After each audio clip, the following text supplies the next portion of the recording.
అమరావతిలో 7వ శ్వేతపత్రం విడుదల చేశారు సీఎం చంద్రబాబు.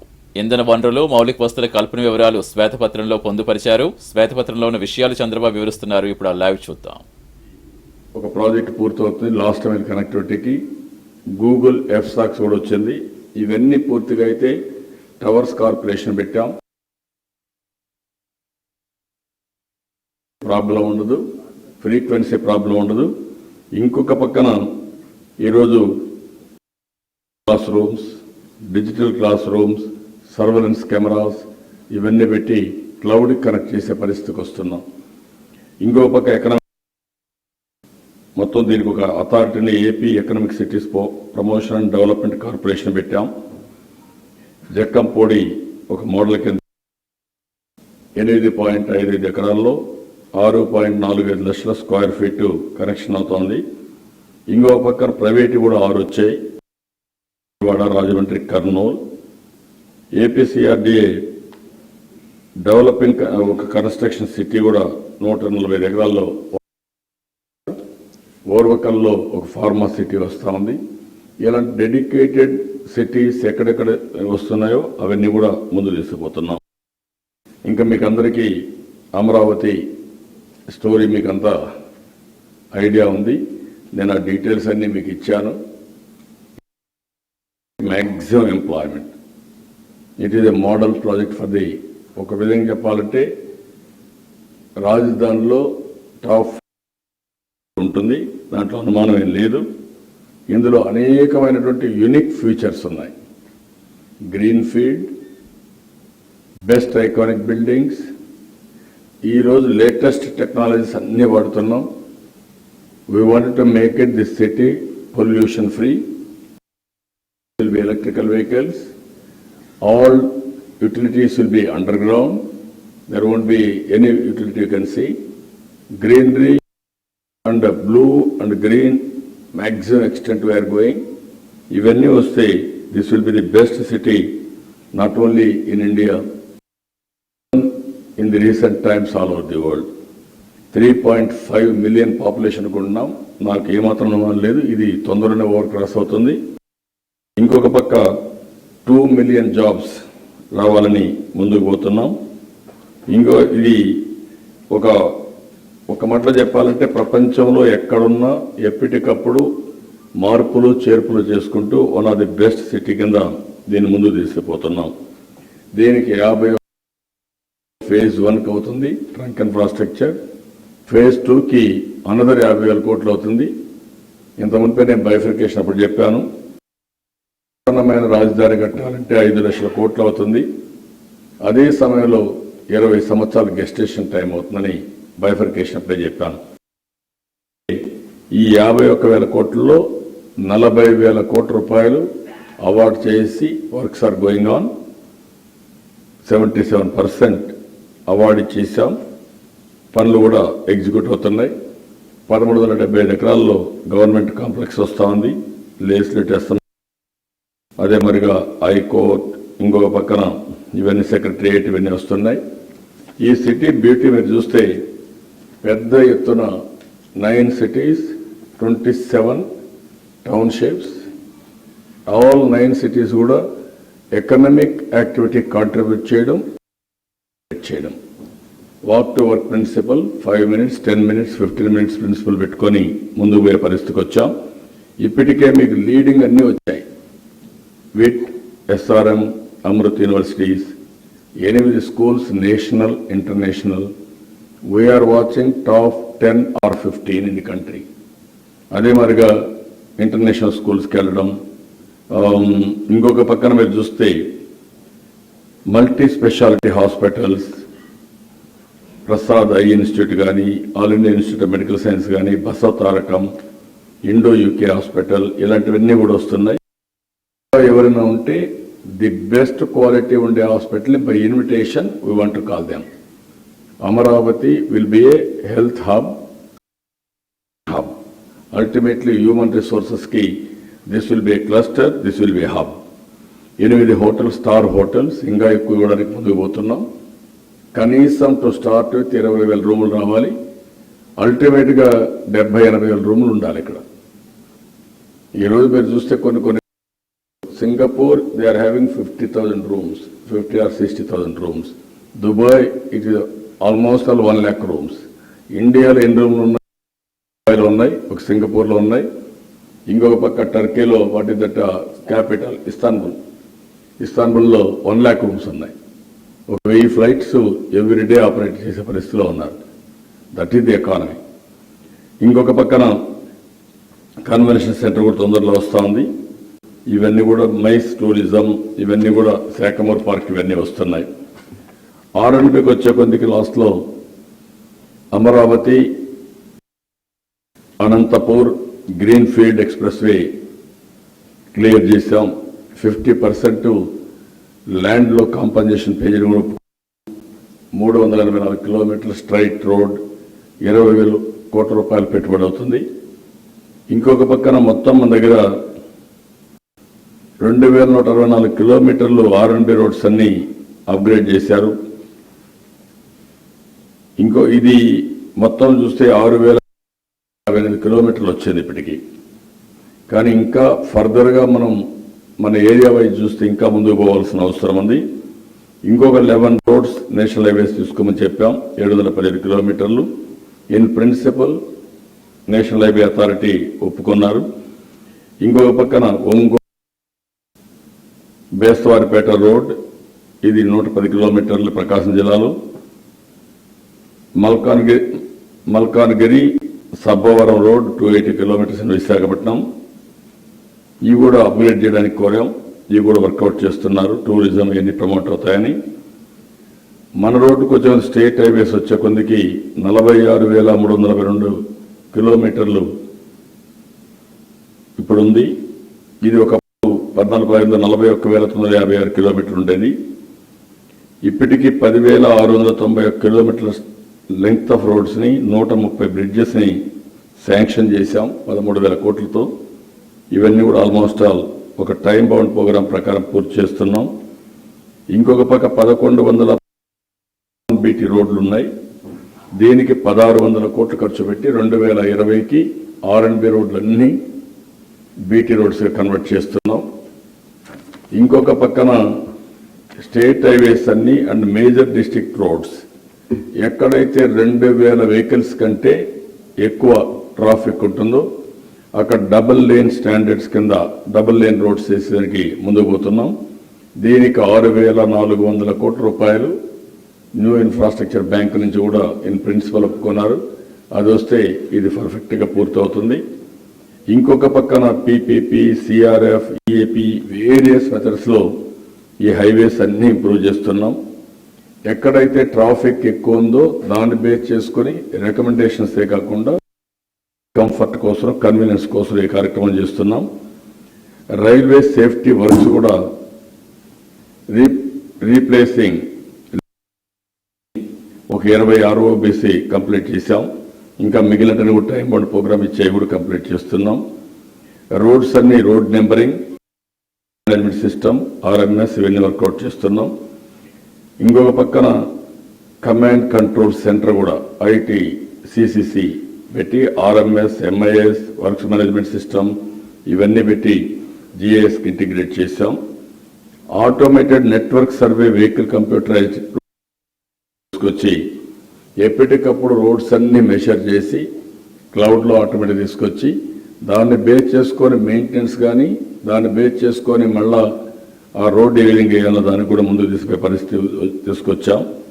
ఇంకొక పక్కన రాష్ట్రంలో ఎక్కడ కూడా పాట్ హోల్ ఉండకుండా పాట్ హోల్ ఫ్రీ రోడ్స్ చేశాం. ఫస్ట్ ఫేస్ ఎక్కడన్నా ఉంటే నేను చెప్పాను చాలా క్లియర్గా డిపార్ట్మెంట్లో ఎక్కడన్నా ఇలాంటివి వస్తే మాత్రం చాలా ఫర్మ్గా ఉంటా అని చెప్పాం.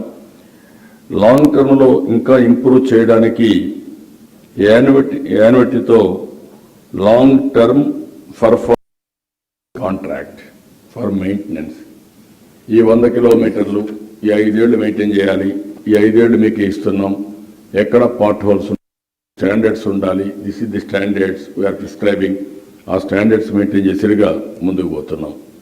సో మేము క్లియర్గా చాలా స్పష్టంగా ట్రంక్ ఇన్ఫ్రాస్ట్రక్చర్ ఒక స్టేజ్ తీసుకొచ్చాం, నెక్స్ట్ లెవెల్కి తీసుకురావాలి. దానికి ప్రణాళిక తయారు చేసుకోవడం, అదే మరిగా లాజిస్టిక్స్ హబ్ కింద ఒక యూనివర్సిటీ పెట్టడం, ఏ విధంగా చేస్తే ఇవన్నీ కూడా పర్ఫెక్ట్గా మనకు మేనేజ్ అవుతాయి. ఇంకొక పక్క రైల్వే కూడా దీంట్లో కనెక్ట్ చేయాలి. మన ఆధీనం లేదు కానీ రైల్వేస్ కూడా రావాలి. ఒకటి road cargo, road passengers, cargo rail passengers, freight కానీ, అదే మరి పోర్ట్ సీ కార్గో కానీ, ఇన్లాండ్ వాటర్వేస్ కానీ ఇవన్నీ ఇంటిగ్రేట్ చేయాలి. అప్పుడే కాస్ట్ ఆఫ్ లాజిస్టిక్స్ బాగా సబ్స్టాన్షియల్గా తగ్గించాలి. కాస్ట్ ఆఫ్ లాజిస్టిక్స్ బాగా తగ్గాలంటే ఇవన్నీ కూడా ప్రాపర్గా ఉండాలి. ఈ సిస్టమ్స్ ఎస్టాబ్లిష్ చేయాలి. We are working on that. So it is మనం ఇండస్ట్రీ, సర్వీస్ సెక్టర్, టూరిజం, మనం పండించిన పంటలు మార్కెట్కి రావాలన్నా ఇవన్నీ కూడా ఇండస్ట్రీస్, ఇది ఒక trunk infrastructure is very crucial. మీకు ఇవి కూడా ఇస్తున్నాం, పబ్లిక్ ఫీడ్బ్యాక్ కూడా. ఐవీఆర్ఎస్ది ఏపీ ఫైబర్ నెట్ అయితే 90% రీచ్ అయింది డిసెంబర్లో. I'm very happy. EPDCL 77.48, SPDCL 79.13, రెస్కోస్ 69.25. ఇట్లా వేరియస్ థింగ్స్ మనం చేసిన ఏమేం ప్రాబ్లమ్స్ ఉన్నాయి కూడా మన వాళ్ళకి ఇవ్వడం జరుగుతుంది. ఇవి కూడా వర్కౌట్ చేస్తున్నారు. దీన్ని ఎక్కడికక్కడ స్ట్రీమ్ లైన్ చేస్తూ ఇంకా నెక్స్ట్ లెవెల్ తీసుకుపోవడానికి with technology and also performance, ఏదైతే నేను చెప్పాను వయాడక్ట్ అని చెప్పి దాన్ని తూచా ఇన్ఫ్రాస్ట్రక్చర్లు ఎక్కువ ఉపయోగిస్తున్నాం. ఫ్యూచర్లో because of trunk infrastructure and also proactive policies, ease of doing business, ఇవన్నీ Andhra Pradesh will be the preferred destination for investment. Not only preferred, it will be unique destination. As of establishing that, it will be far, far ahead of any other states. This is in brief. Any other questions, one or two, or otherwise you can part. Sir, Amaravati రాజధాని నగరం చాలా కాస్ట్లీగా మారింది. Common man బతకడానికి కొంచెం కష్టమయ్యే పరిస్థితులు ఇక్కడ ఉన్నాయని చాలా మంది. ప్రభుత్వ పరంగా దీని మీద ఎలాంటి చర్యలు తీసుకోబోతున్నారు? కాస్ట్లీ అంటే దేంట్లో కాస్ట్లీ? ఊరికే ఎవరో మాట్లాడితే మీరందరూ వచ్చి ఇక్కడికి మీరు అధ్యయనం చేయాలి. అమరావతిలో ఎవ్వరికి ఇళ్ళు లేవనకుండా అందరికీ ఇళ్ళు ఇస్తున్నాం ఇప్పుడు ఉండే వాళ్ళందరికీ. రేపు వచ్చిన వాళ్ళకు కూడా ప్రజా రాజధానిని పెట్టి 50,000 ఇండ్లు రిజర్వ్ చేస్తున్నాను. అంటే 500 ఎకరాలు రిజర్వ్ చేసి ఏ సిటీలో ఇవ్వని విధంగా ఇండ్లు ఇస్తున్నాం. ఇల్లుండి కరెంటు తక్కువ ఉండి ఇంకా అన్ని వస్తువులుంటే ఇంకా దేని తగ్గిస్తారు మీరు? Transportation, public transportation, we are going electrical vehicles, no pollution. కాబట్టి ఊరికే ఏదీ లేకుండా నువ్వు వాడికి పోకుండా ఇంతవరకు అక్కడ ఎవరు లేరు. అప్పుడే కాస్ట్లీ అయిపోయింది అన్న. నువ్వు ఉండేది విజయవాడలో, ఇక్కడే కాస్ట్ అయిపోయింది. కాబట్టి మాట్లాడేటప్పుడు కూడా మీరు కూడా ఏది వాస్తవం ఏది కాదు అని ఆలోచించుకొని మాట్లాడితే, నువ్వు వాళ్ళెవరో మాట్లాడారు కాబట్టి మీరు వచ్చిన దగ్గర మాట్లాడకూడదు. మీరు విజ్డమ్ ఉండాలి. విజ్డమ్ ఉండి మీరు క్వశ్చన్ అట్లా లేకుండా వాళ్ళు ఎవరో చెప్పారు కాబట్టి నేను కూడా మీరు అడుగుతాను క్వశ్చన్, ఇది కరెక్ట్ కాదు. Be clear. సార్, ఇంకా భూసేకరణ పెంచారు. ఎనర్జీ సెక్టర్కి వచ్చేసరికి తెలంగాణ గవర్నమెంట్ మనకు 5,400 కోట్లు బకాయి పడింది. మనం పోలవరం హైడల్ ప్రాజెక్ట్ తీసుకుంటే 960 మెగావాట్స్ది 4,800 కోట్లతో అవుతుంది. ఆ బకాయిని కానీ రాబట్టుకోగలిగితే మనకి పోలవరం హైడల్ ప్రాజెక్టు ఈజీగా డెఫినెట్గా రావాలి. అది వాడుకున్న కరెంట్, అది కంపల్సరీగా ఇవ్వాలి. దానికి ఏమి ఉన్నాయో అన్ని విధాలు ప్రయత్నం చేస్తున్నారు మన వాళ్ళు, అన్ని విధాల ప్రయత్నం చేస్తారు. కాకపోతే లీగల్గా కూడా ఉంటాయి. ఎందుకంటే బైఫర్కేషన్ అయిన తర్వాత మనం ఇచ్చిన కరెంటు వాళ్ళు వాడుకున్నారు. ఇట్ ఈస్ ఎ కాస్ట్, ఊరికే రాలేదు పవర్, అది కంపల్సరీగా ఇవ్వాలి. They are working on that. కానీ దాని మీద అంత ఒత్తిడి పెట్టలేకపోతున్నాం అనే ఫీలింగ్. మనం ఒత్తిడి పెడుతున్నాం, వాళ్ళు కావాలని చేయడం. ఇక్కడ మనం ఏదైనా మాట్లాడితే ఏం మాట్లాడుతున్నారు చూస్తున్నారు కదా. ప్రతి ఒక్క గవర్నమెంట్ ఏంటంటే, గవర్నమెంట్స్ అనేవి ఒక క్రెడిబిలిటీతో పనిచేయాలి. ఒక ప్రైవేట్ ఏజెన్సీ అయినా క్రెడిబిలిటీతో పనిచేయాలి. నువ్వు అప్పు తీసుకుని నేను ఎగ్గొడతానంటే రేపు రాబోయే నీకు ఎవరిస్తారు అప్పు? కరెక్ట్ కాదు కదా. ఒక కంపెనీ, ఒక ఇండివిజువల్, ఒక స్టేట్, ఒక కంట్రీ మీరు తీసుకున్న తర్వాత యూ టు పే. మీకు ఇబ్బందులు ఉంటాయి, మాకు ఇబ్బందులు ఉన్నాయి కదా, అందరికీ ఇబ్బందులు ఉంటాయి. ఆ రెస్పెక్ట్ మ్యూచువల్గా ఆ క్రెడిబిలిటీ ఈజ్ వెరీ ఇంపార్టెంట్. ఏదో గవర్నమెంట్ ఆఫ్ ఇండియా కూడా అట్లే ఉంటుంది. పూలింగ్ రాజధాని గ్రామాలలో ఇంకా అదనంగా చుట్టుపక్కల గ్రామాల్లో పూలింగ్ విస్తరించే ఆలోచన ఏమైనా ఉందా? ఏది పూలింగ్ ప్రక్రియ చూద్దాం, అవసరాన్ని బట్టి వాళ్ళ విల్లింగ్నెస్ని బట్టి. ఇప్పుడు ఉదాహరణకు నాకు విశాఖపట్నం పోయాం, ఐఎమ్ వెరీ హ్యాపీ. కొంతమంది వద్దని చెప్తున్నారు అక్కడ కూడా. Farmers are coming for land pooling. What is the interest they are having? నా ఏరియాలో వస్తే నాకు ల్యాండ్ వస్తుంది, నాకు వాల్యూ పెరుగుతుంది, ఆదాయం పెరుగుతుంది. ఈయన రాకపోతే, గవర్నమెంట్ రాకపోతే ఇన్ఫ్రాస్ట్రక్చర్ రాదు, ఈ ఏరియా ఎప్పుడు బ్యాక్వర్డ్గా ఉంటుందని వాళ్ళు ముందుకు వస్తున్నారు. ఇక్కడ రాజకీయ నాయకులకు పాపం నిద్ర రావడం లేదు. వాళ్ళు పూలింగ్లు ఇస్తే నీకు బాధ ఏంటండి? This is the best system all over the world. Democratic కంట్రీస్లో ఎక్కడా జరగనటువంటిది. దానికి అవినీతి ఆరోపణ పెడతారు. మరి వాడు భూమి ఇచ్చాడు, 25-30% ఆయన తిరిగి ఇచ్చాం, దీంట్లో అవినీతి ఏంటి? వాళ్ళు తిరుగుతున్నారు, కొన్ని శాపాలు పెడుతున్నారు. మీకు బుద్ధి ఉందా లేదా? ఎందుకు మమ్మల్ని ఇది చేస్తారు, మా ప్రాజెక్టుని చెడగొడతారని. మీరెవరు? All of you are non stake. మీకు స్టేకే లేదు దీంట్లో.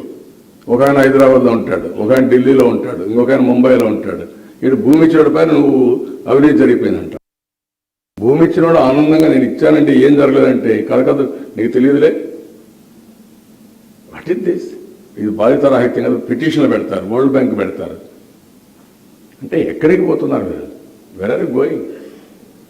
ఎన్జిఓలు తీసుకొస్తారు వాళ్ళ డబ్బులు ఇచ్చి, ట్రిబ్యునల్స్కి వెళ్తారు, కోర్టుకి వెళ్తారు. అంటే ఎట్టి పరిస్థితుల్లో జరగకూడదనే పట్టుదల తప్ప, అంటే మీరు నెగటివ్గా రాష్ట్రానికి పనిచేయడం తప్ప ఎక్కడ పాజిటివ్ కనపడి. ఇప్పుడు తమ్ముడితో కూడా అదే అడిగాను, కాస్ట్ పెరిగిపోయింది, అక్కడికి కాఫీ కూడా తాగమని అడిగిపోయి ఉండేది అన్న క్యాంటీన్లో భోజనం చేస్తున్నారు మీరు యాజ్ ఆన్ టుడే. సార్, ఇప్పుడు ఈ కేంద్రం పోలవరం ప్రాజెక్టుతో పాటు జల రవాణాలో కూడా మనకి హ్యాండ్ ఇస్తూ వచ్చింది. గడ్కరీ గారు మనకు రాష్ట్ర పర్యటనకు వచ్చినప్పుడు ఆగస్టులో ప్రారంభోత్సవం చేస్తాం జల రవాణాని, మార్చిలో కంప్లీట్ చేస్తామని చెప్పి హామీ ఇచ్చారు, స్పష్టమైన హామీ ఇచ్చారు. అది ఎంతవరకు ఇంప్లిమెంట్ కాలేదు. మీరు అందుకని హామీలన్నీ ఇచ్చారు. బైఫర్కేషన్ యాక్ట్కే మోక్షం లేదు, చట్టానికే మోక్షం లేకపోతే వీడు చెప్పేటికి ఏడ మోక్షం వస్తుంది? చెప్పేసి వెళ్ళిపోతున్నారు, మళ్ళా కనపడరు. చేస్తా ఉంది. ఇవన్నీ ప్రాబ్లమ్స్ అన్నీ ఉన్నాయి గవర్నమెంట్ ఆఫ్ ఇండియాతో. అందుకే డిపిఆర్ కూడా ఇంకా యాక్సెప్ట్ చేసే పరిస్థితులు లేరు. అందుకే నేను చాలాసార్లు చెప్పింది, ఒకటి, ఈ ప్రభుత్వానికి కేంద్రం అంటే వ్యతిరేకత కాదు, మనకు జరిగిన దానిపైన మనందరి యొక్క కన్సర్న్. ఆ విషయం గుర్తుపెట్టుకోవాలి. మన ప్రణాళికలు చాలా పర్ఫెక్ట్గా ఉన్నాయి, దీర్ఘకాలికంగా ఉన్నాయి. ఇప్పుడు అభివృద్ధి చెందుతుంది. వచ్చే 4 నెలలు ఎలక్షన్స్ మనకు వస్తున్నాయి. ప్రణాళికలు చాలా దూరంగా ఉన్నాయి. ఏ విధంగా బేరీజ్ వేసుకుంటున్నారు మీరు ఎలక్షన్స్కి, దానికి, డెవలప్మెంట్కి? నేనేమంటానంటే, ఇవన్నీ కనపడలా మీకు? అవార్డ్స్ అన్నీ ఎండు వాళ్ళందరి యొక్క ఈళ్లేగా ఫీల్డ్లో వాళ్ళందరూ కష్టార్జితం కాదా? ఈ ప్రభుత్వం యొక్క అచీవ్మెంట్ కాదా? లాస్ట్ మైల్లో ఉండే ఫంక్షనరీకి నిన్నైతే నేను ఎంత హ్యాపీగా ఫీల్ అయ్యానంటే, first time we're giving equipment, tools for the common man. ఏది బీసీలకు, చేతివృత్తులు, కులవృత్తులు కోల్పోయిన వాళ్ళకి మోడర్న్ టూల్స్ అన్ని ఇచ్చాం, ఆధునికమైన టూల్స్. నిన్న ఒక అమ్మాయి వచ్చి చెప్పింది, నేను బిఏ పాస్ అయ్యాను, బిఏ పాస్ అయ్యి ఇంటికి వచ్చాను, ఇంకా నాకు 22 years రాలేదు, నాకు నిరుద్యోగ భృతి ఇంకా నెక్స్ట్ ఇయర్కి వస్తుంది, కానీ నేను మామూలు కుట్టు మిషన్ 3,000 రూపాయలు వచ్చేది. ఇప్పుడు ప్రభుత్వం నాకు ఈ మిషన్ ఇచ్చారు 10%కి. Tomorrow onwards I'm going to earn 8,000 rupees, 7,000 to 8,000 rupees. I'm very happy, I'm proud అని చెప్పి అమ్మాయి ఆనందంగా ఉంది. మీకు ఆనందం లేదు. ఇంకొక అబ్బాయి వచ్చాడు ట్రైబల్ ఏరియాలో, వాడు వచ్చి ఒక ప్రింటింగ్ ఇది తీసుకొని, నేను నిన్నటి వరకు వేరేది ఇక్కడ పనిచేస్తున్నాను, నాకు 10,000 రూపాయలు వచ్చేది, ఇప్పుడు ఈ మిషన్ వల్ల 45,000 నుంచి 50,000 వస్తుంది, ఒక అబ్బాయి నేను పెట్టుకుంటాను, వాడికి ఒక 10,000 ఇస్తాను, నాకు 35,000 మిగులుతుందని. ఒక లామినేషన్ అబ్బాయి. ఇంకొకటి వచ్చాడు, ఫోటోగ్రాఫర్ వచ్చాడు, కెమెరా తీసుకొని వచ్చాడు. ఆవిడొచ్చి నాకు 25,000 వస్తుంది సార్ ఇప్పటి నుంచి ఈ కెమెరా వల్ల, ఇంతవరకు ఈ కెమెరా లేకుండా నేను అవసరపడని వచ్చాడు. అతను వచ్చాడు, ఆ కెమెరా ట్యాక్సీ డ్రైవర్ వచ్చి, నేను డ్రైవర్ సార్, ఈరోజు నేను ఓనర్ అయ్యాను, 9 lakh రూపీస్ కార్ ఇది, బ్రహ్మాండంగా నాకు 40,000 వస్తుంది, నేను డబ్బులు రీపే చేస్తాను over a period of time, నేను ఈ కారు ఓనర్. ఒకప్పుడు డ్రైవర్ అని నామోషి ఉండేది, ఇప్పుడు నేను కారు ఓనర్ అని చెప్పుకున్నాను చెప్పాడు. ఒకడు వచ్చే ఆర్కెస్ట్రా, ఎవ్రీ టైం నేను పోయి తెచ్చుకునేవాడిని, 10,000 రూపాయలు రెంట్ కట్టేవాడిని నెలకు. ఇప్పుడు నాకు 20,000 రూపాయలు వస్తుంది, అదనంగా ఈ ఎక్విప్మెంట్ సంపాదిస్తానని చెప్పి ఆనందంగా ఉన్నాడు. వాళ్ళు ఆనందంగా ఉన్నారు, మీకు ఆనందం లేదు. ఎందుకు? మిమ్మల్ని పొల్యూట్ చేస్తున్నారు. This is what I'm saying. నిన్న ఐఎమ్ వెరీ హ్యాపీ, డిపార్ట్మెంట్ మా వాళ్ళతో కష్టపడి బయట నుంచి అనిమల్స్ తీసుకొచ్చి 1 వీక్ ఆ అనిమల్ని మళ్ళా ఇక్కడ పెట్టి పౌడర్ పెట్టి దానికి పౌడర్ ఇచ్చి అది వాళ్ళని తీసుకొచ్చి ఓనర్ తీసుకొచ్చి టెస్ట్ చేపిస్తున్నారు ఎంత ఈల్డ్ వస్తుందని. ఆఫ్టర్ 10 days ఆ అనిమల్ అతనికి హ్యాండ్ ఓవర్ చేస్తున్నారు. దానిపైన ఫాడర్ మేమే ఇస్తున్నాం. ఏది సైలేజ్ కానీ, గ్రీన్ ఫాడర్ కానీ, లేకపోతే కాన్సన్ట్రేట్ ఫీడ్ కానీ నేను ఇస్తున్నాం. ఇన్ని పనులు చేసిన తర్వాత మీకెందుకు డౌట్ వస్తుందో, మీకెందుకు విష ప్రచారం చేసుకుంటారో నాకైతే అర్థం కాదు. ఎలక్షన్ ఏమిటా ఎలక్షన్? ఏమైంది లాస్ట్ టైం 2004లో దెబ్బతింటే మొత్తం ఎంత ఇబ్బంది పడ్డాం, అంత ఇబ్బంది పడ్డాం. అది కామన్ మ్యాన్లో ఉంది. మీరు ఇక్కడ కూర్చొని పేరండి ఒకసారి, రాష్ట్రంలో ఏం జరిగింది వేరే రాష్ట్రాల పేరండి. You go to Telangana, you go to Tamil Nadu, you go to Kerala, లేనటువంటి ఇన్ఫ్రాస్ట్రక్చర్ మనం క్రియేట్ చేస్తాం. ఎక్కడా లేనటువంటి వెల్ఫేర్ మనం ఇచ్చాం. దిస్ ఈజ్ వేర్ మీరు మారాలి. మీరు మారాలంటే it is a continuous efforts. Democracy కాబట్టి వేరే మార్గం లేదు. ప్రజల్ని మార్చాలి, మిమ్మల్ని మార్చాలి, కమ్యూనికేట్ చేయాలి. It is a continuous efforts of communication. Then only things will happen. Sir సంబంధం లేని క్వశ్చన్, ఒక క్వశ్చన్ సార్. సార్ అగ్రిగోల్డ్ వాళ్ళు ఆమరణ దీక్షలు చేస్తున్నారు సార్. మాట్లాడదమ్మా, ఇది సంబంధం లేని క్వశ్చన్ ఇప్పుడు వద్దు. సార్ ఒకటి మాట్లాడదాం. సార్ లాస్ట్ సార్ సిఆర్డిఏలో తుంగభద్ర జలాశయం మీద అదనంగా రిజర్వాయర్ ఒకటి నిర్మిస్తున్నారు సార్. కర్ణాటక ప్రభుత్వం తీవ్ర మాట్లాడేది తప్పకుండా మాట్లాడు.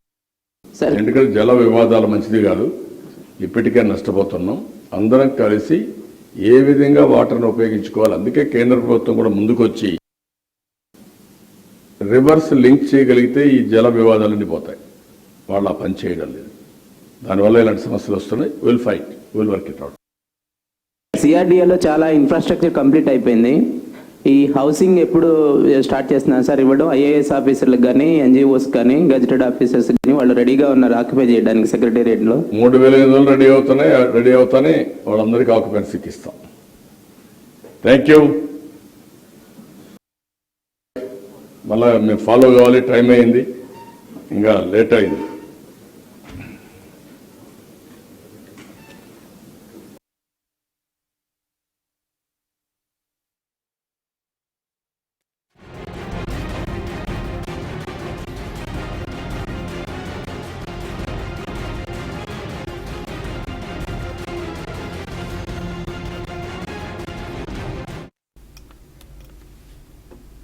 అమరావతిలో 7వ శ్వేతపత్రం విడుదల చేశారు సీఎం చంద్రబాబు. ఇంధన వనరులు, మౌలిక వసతుల కల్పన వివరాలు శ్వేతపత్రంలో